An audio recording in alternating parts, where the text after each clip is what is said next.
سلف یہی کیا کرتے، گھر سے جانے لگتے تو بیوی دروازے تک چھوڑنے آتی۔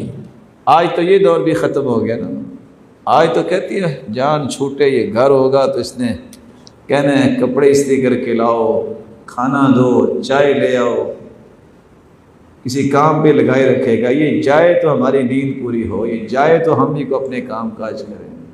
سلف یہ نہیں کیا، دروازے تک آتی اور آ کے کہتی ایاک وکسب الحرام فإنا نصبر على الجوع والضر ولا نصبر على النار، جانے والے حرام سے بچ جانا، میں اور میرے بچے صبر تو کر سکتے ہیں لیکن جہنم کی آگ برداشت نہیں کر سکتے۔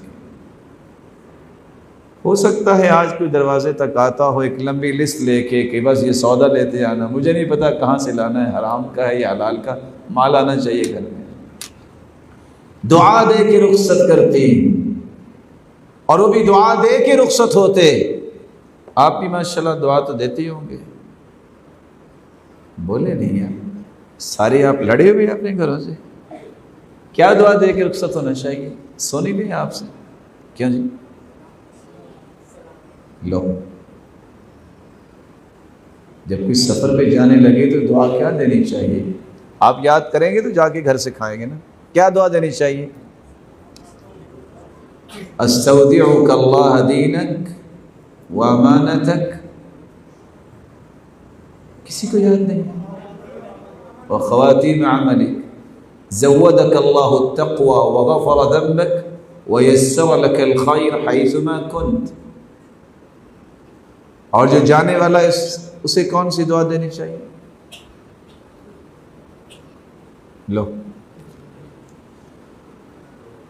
وہ تربیتی مجالس ہوتی تو جو بزرگ حضرات ہوتے نا، وہ ایک دن حضرت حافظ صاحب نے فرمایا کہ چلو آج التحیات ایک دوسرے کو سناتے ہیں، تو وہ پنجابی بولنے والے تھے، وہ کہتے ہیں حافظ جی پردے پہنے تے پہرین دے، اسی کدی التحیات پڑھی کوئی نہیں، کہ کیویں سناواں گے؟ تو کبھی نہیں کسی نے دعا دی؟ استودعک اللہ الذی لا تضیع ودائع، میں اللہ تعالیٰ کی امانت میں دے کے تمہیں جا رہا ہوں، جو اللہ کی امانت میں چلا جائے وہ کبھی ضائع نہیں ہوتا۔